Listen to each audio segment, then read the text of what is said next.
Out stuff. Hey, this is Amy with Creative Catapult Coaching, And Megan with Focus Like a Mother. and we are on episode number 3. We're having a working title of Sprint and Rest versus Sustained Effort, Yes. as we're both a little bit brain dead this morning. I know that you, Megan, were really busy with your first big event and testing a whole bunch of stuff over the weekend, and now we're saying that you have a lot of follow-up to do. Yeah, so it's been like sprint the last few weeks of like falling into hyper focus mode. I launched a new website on Friday and then had a marketing expo event on Saturday at our community center in town, to be able to reach local moms to be moms, families, and other business owners. And so it's like now I have all this energy and creative ideas just from all the interactions that I had, but also the just total exhaustion and overwhelm. Like I'm spent. Yeah. But I still have more things I need to do. So one of the coaching calls where I was a client this morning was about like, how do I balance that? Like, I don't want to lose my momentum. I need to follow up with all of my leads and potential clients. I need to follow up with these networking connections. But what I tend to fall into is like I can get tons of stuff done, and then my brain kind of goes into ghost mode for a couple weeks, and then I can like be productive again. Yeah.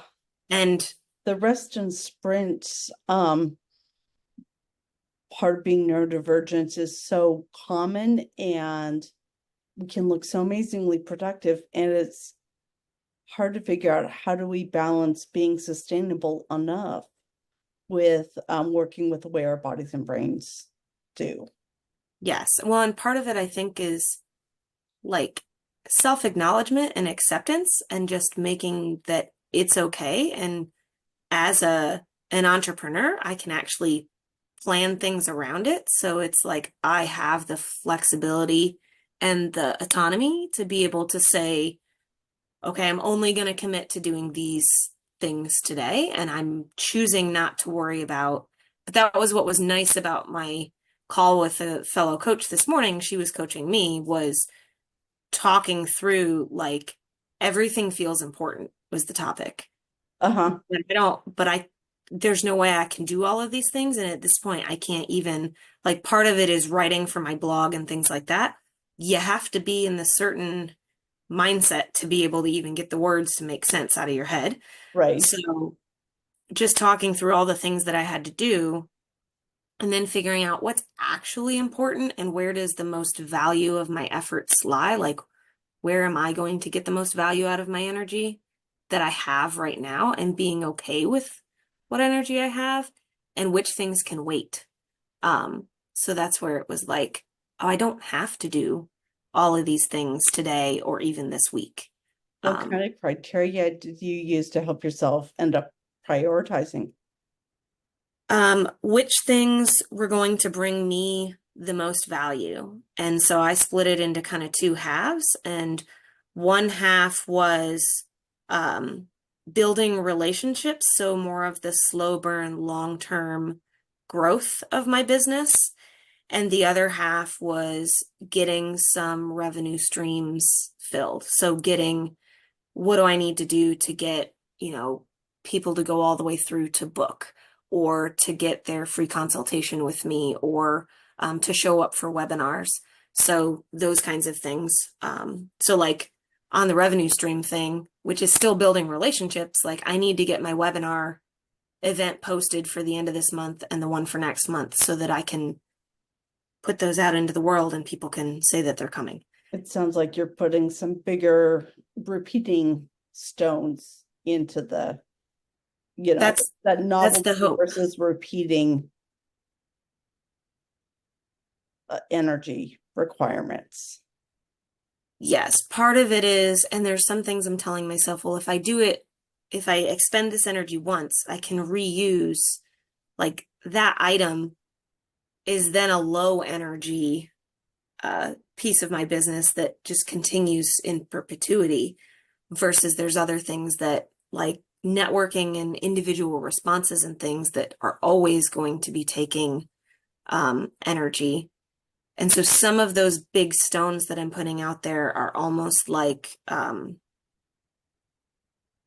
pattern is what comes to mind, but it's almost um, like anchors in the pattern. Like, Uh-huh. okay, once a month I'm going to have a webinar, so I need to plan that and time that for, you know, where I'm going to be in terms of my You're setting ability. up in your head space. Yeah, the Yeah. space in my head. Well, and like Um, knowing that I had the event on Saturday, I knew that like I was going to need time to recover. yeah. So yeah. I had a client who used to refer to that come down as a hyper focus hangover. But you'd been in, and I'm kind of in a similar state this morning as I was experimenting with a feature of my practice management software that I've neglected. And as soon as I decided to look at changing, my brain's like, oh no, we've got to play with this right now. But I lost a number of hours really focusing on how do I build this, or the whole evaluation process. And I am mentally exhausted today. It even affected my sleep last night. But that hyper focus hangover, I think I've heard books about dopamine detox as well, and I feel like I should go do some of that. But I know that right now, just kind of shutting my brain down also sounds kind of good. And speeding up that mental reset, is an art. But It is. acknowledging Well, that I and am not going to get as much done today because I spent a lot of my energy mentally yesterday. mine was, it's partially the height. So I think I ended up stacking a few different happy hormones all together. Uh-huh. Um, because I had my like hyper focus going into my event to try to get everything ready. And in true neurodivergent procrastinator fashion, it was like my husband and I were paper cutting like the morning of, like, hey, I got to get these. Like, I printed my little signs to put in picture frames the night before. He went and looked for he took one of his Star Wars pictures out of a frame so I could use the frame for the day that morning. But then that's like the hyper focus piece. But then I also have the social piece of I had to be on from it was like 9 in the morning, and the anxiety and the overwhelm that comes with like everything from setting up my table and making sure that all the details are there and all of the things that my brain says that I have to do to I did not sit down in a chair once the entire event because I could not sit down. Like I actually consciously noticed like, hey, other business owners are sitting down.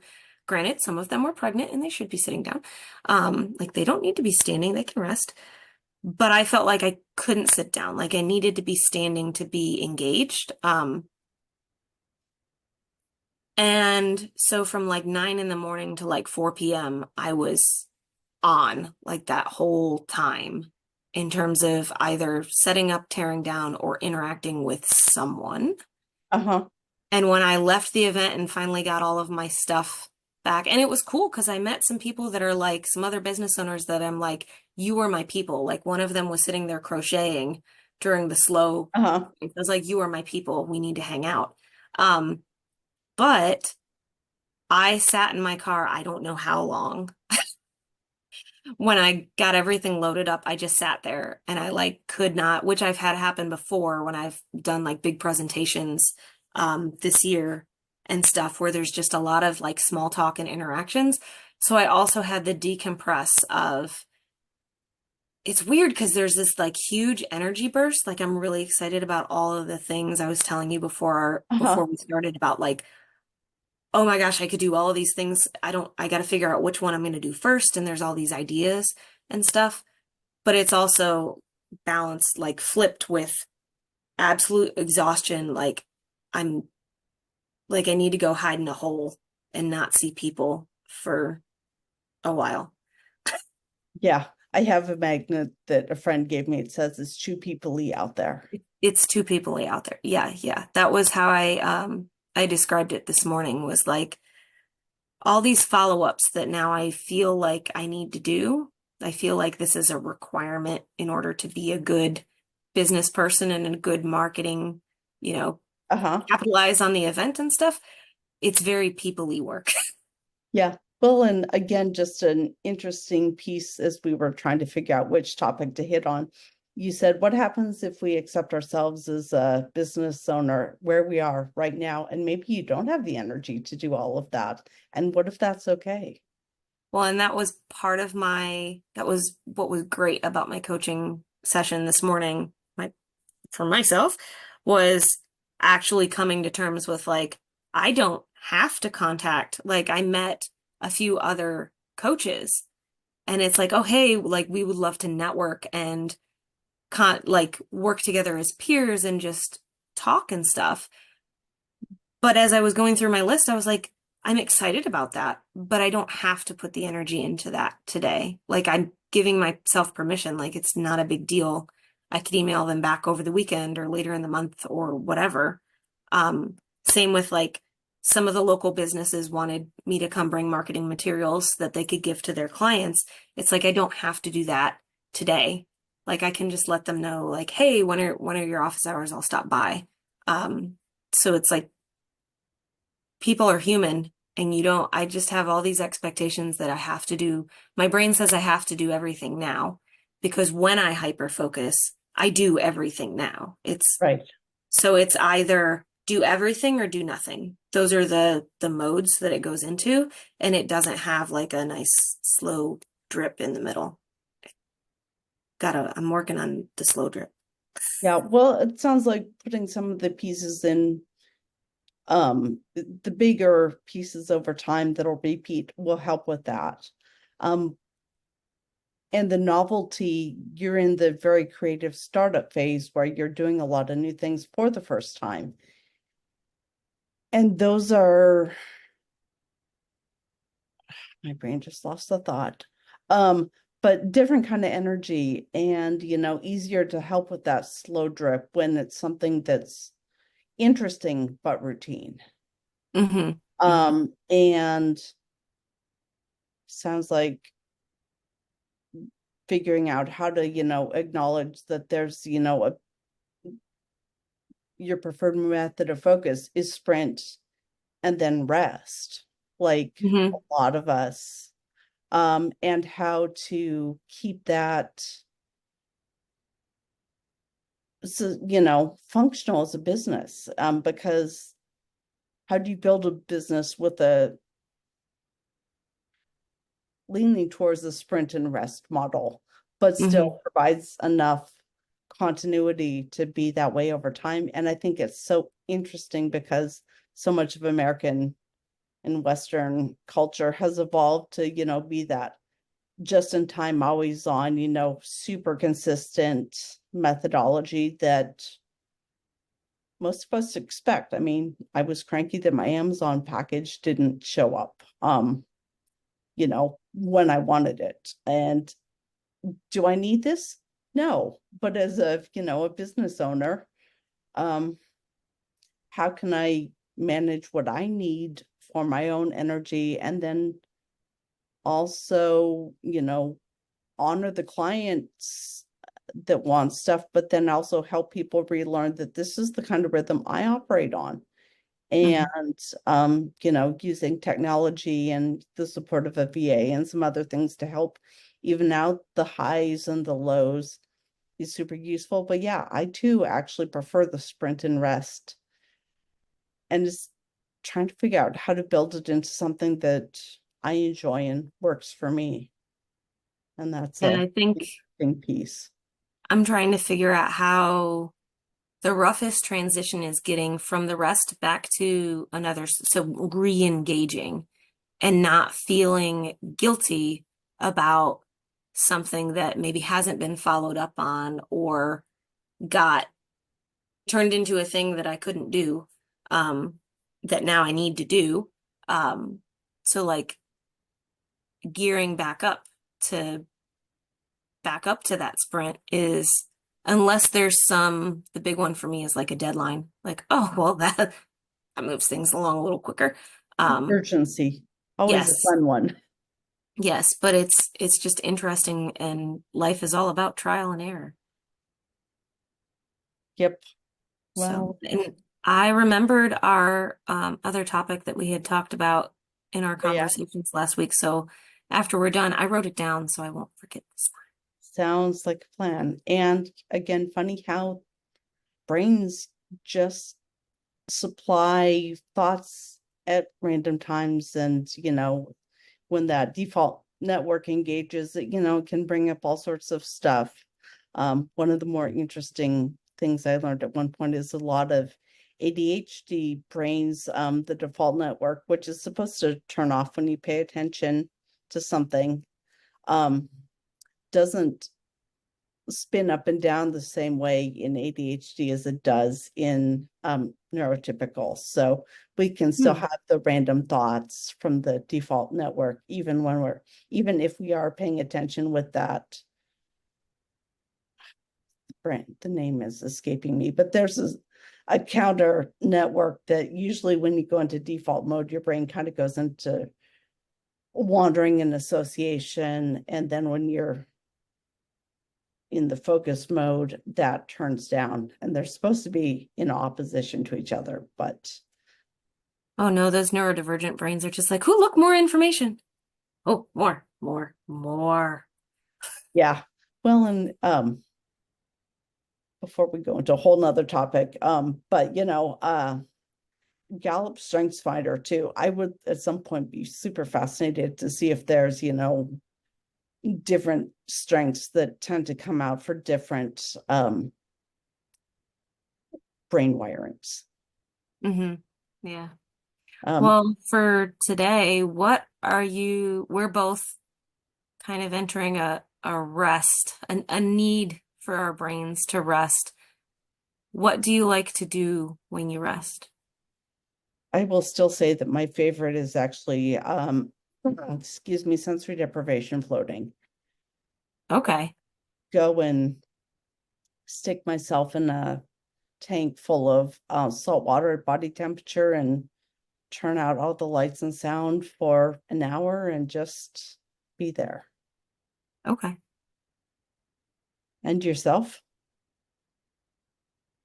I don't know that I've found a good way to fully recover and rest. So I think that's part of what I'm still working on. So one thing I have done is giving myself permission to not feel like I have to keep working. So with what I do, a lot of times I'm working on the business late at night when my kids are asleep and stuff.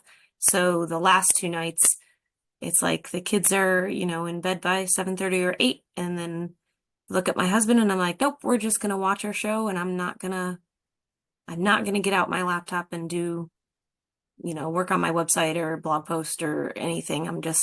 I'm giving myself permission to not worry about work for, Putting some boundaries on it and letting your brain take that time to reset. yes. Still replayed lots of conversations in my head while I was trying to fall asleep, but at least, Yet still giving yourself some time to cut out some of the input or the yeah. Well, focus. and the expectation, managing my own expectations Managing your of, own expectations. yeah, yeah, I don't have to do this right now, and it's beneficial for me to not do this right now. So I'm gonna close this and put it away Takes and a lot of Netflix and chill. self-awareness to be in that space. But my voice is going, so I'm wondering if Yes. maybe we should We call it we for can the moment. wrap it up the end of episode 3 for Control Alt Think. See you guys next time.